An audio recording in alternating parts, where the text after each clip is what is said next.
Assalamualaikum Ustaz. Waalaikumsalam warahmatullahi wabarakatuh. Kalau hijrah, amalan apa yang harus dikerjakan dan doa sehingga proses hijrahnya tercapai?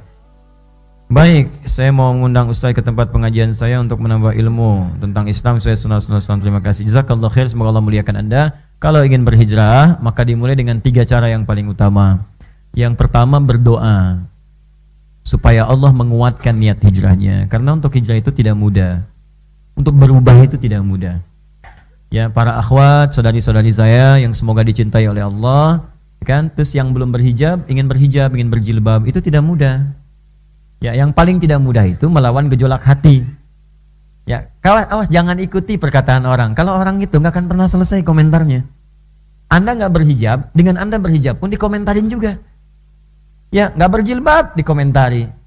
Ya, Anda belum berjilbab, dikomentari nih, wih bagus rambutnya nih, kalau berjilbab lebih bagus lagi. Begitu berjilbab, orang lain komentar lagi, soleha sekarang, Masya Allah. Gak akan selesai komentar manusia itu. Jadi tempatkan satu aktivitas sesuai dengan ranah hukum yang benar. Ketentuannya apa? Kalau udah gitu istiqomah, selesai. Jelas ya? Dan pikirkan akibatnya, tadabbur namanya. Aduh, saya malu nanti kalau gak berjilbab sekarang saat hidup. Karena saat wafat, di antara kain kafan untuk perempuan itu ada jilbabnya. Itu beda kain kafan perempuan dengan laki-laki. Ya. Kalau perempuan wafat, itu ada bagian helai kain kafan itu untuk kerudungan, jilbab. Makanya jangan mau, ya saudari-saudari saya dimanapun berada, jangan mau dijilbabin saat meninggal. Maksud kalimat saya itu maksudnya begini, jangan mau pas meninggal baru dijilbabin, itu maksudnya. Itu maksudnya. Mulai saat hidup berjilbab, sehingga konsisten saat wafat pun dijilbabin. Kan jadi aneh, hidup tidak berjilbab, wafat dijilbabin. Jangan bikin malaikat bingung. Kamu siapa? Sekarang berjilbab, cie-cie. Wah, capek itu, kasihan. Ya, jangan bikin capek lah hidupnya. Itu pertimbangan aja. Malu sama orang, malu. Nanti kan roh itu akan merasakan. Apa enggak malu datang orang terus menjilbabi Anda saat meninggal, sedangkan rohnya kan merasa. Roh itu kan ada, dicabut kan melihat keadaannya. Siapa yang datang, siapa yang melayat, kuburan, siapa yang ucapkan salam dijawab dari situ. Apa enggak malu ketika enggak berjilbab tiba-tiba dipakein? Nangis Anda nanti dan sudah tidak ada waktu untuk kembali. Anda bermohon pada Allah, ya Allah, fa'asadaqahu aku minas sholihin. Allah 1 detik aja, ya Allah, 1 detik untuk berjilbab. Enggak bisa. Enggak bisa. Kamu akan pulang. Sekarang selesai. Tuh. Ya, jadi berdoa dulu supaya dikuatkan oleh Allah. Dengan doa itu nanti mantap hati. Kalau sudah mantap hati, yang kedua, cari guru untuk membimbing. Gurunya yang benar. Ya. Kamu hijrah, pengen pahala paling besar enggak? Jihad, bom tuh depan itu tuh. Waduh, udah. Nah, itu tinggalkan. Seperti itu jauhi. Ya, cari guru yang baik. Guru yang baik itu siapa? Cirinya gampang. Guru yang mengajak pada nilai keislaman yang benar. Islam itu damai, Islam itu tenang, Islam itu tentram, Islam itu baik. Itu kata dasarnya. Islam itu patuh, tunduk kepada Allah. Jadi ketika dia ngajak, yuk sholat, belajar dengan baik. Ya, kasih ilmunya, begini cara ilmu sholat yang baik. Yuk berbakti pada orang tua, gini caranya. Yuk bertetangga yang baik, yuk dengan teman-teman yang baik, yuk kemudian cari berkata yang tutur baik. Itu guru yang benar. Jangan sampai Anda hijrah, belajar, pulang-pulang dari situ pandai mencaci, pandai mencela. Sekarang saya agak bingung ya, demi Allah saya katakan saya bingung sejak saya pulang ke Indonesia. Itu saya mencari celahnya di mana ini. Kok bisa orang belajar ngaji, pulang-pulang sama istri suami ribut. Ada yang sampai pisah juga. Ini belajar apa gitu. Zaman Nabi dulu orang terpisah itu disatukan. Orang sekarang ada yang belajar pulang ke rumah jadi pisah.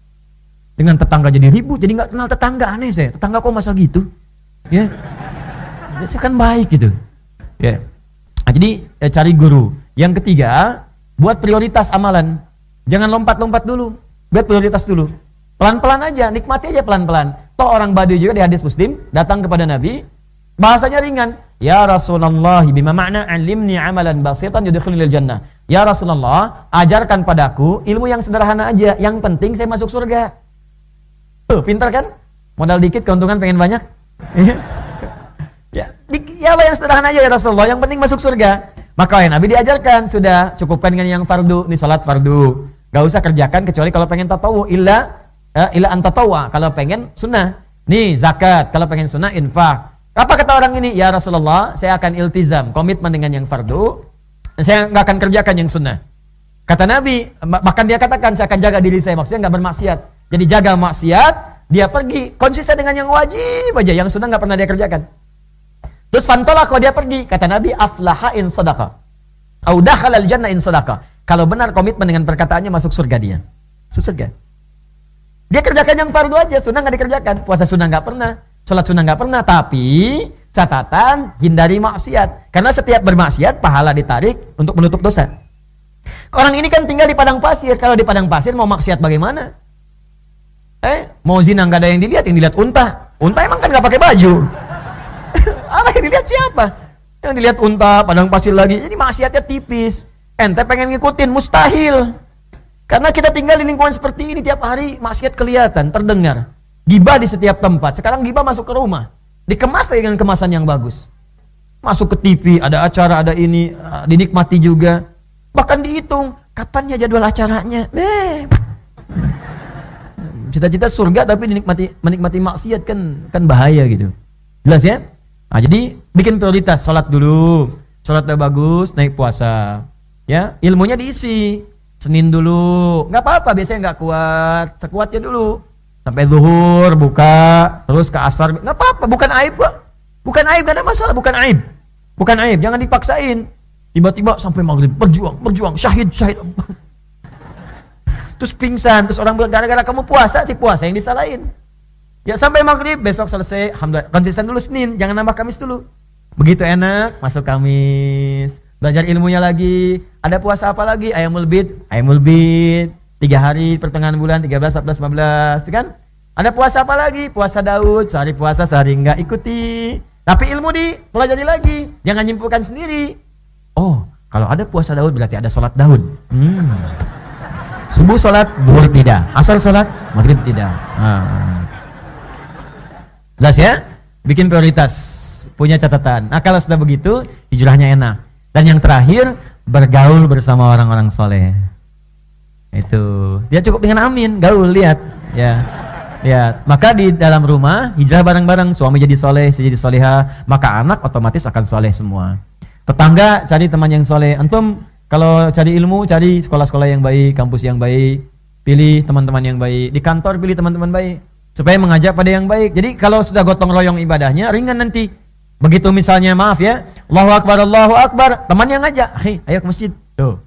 Tapi kalau nggak dapat yang begitu nanti susah. Yuk, sholat yuk. Sholat nomor 2, nomor 1 ini dulu. Nah itu susah nanti, capek. Carilah, rezeki itu teratur. Dunia kita sudah jelas, surga kita yang belum jelas. Jika Anda belum mampu berlomba dengan orang soleh meningkatkan kebaikan, maka berlombalah dengan para pendosa untuk bertobat di hadapan Allah Subhanahu wa ta'ala.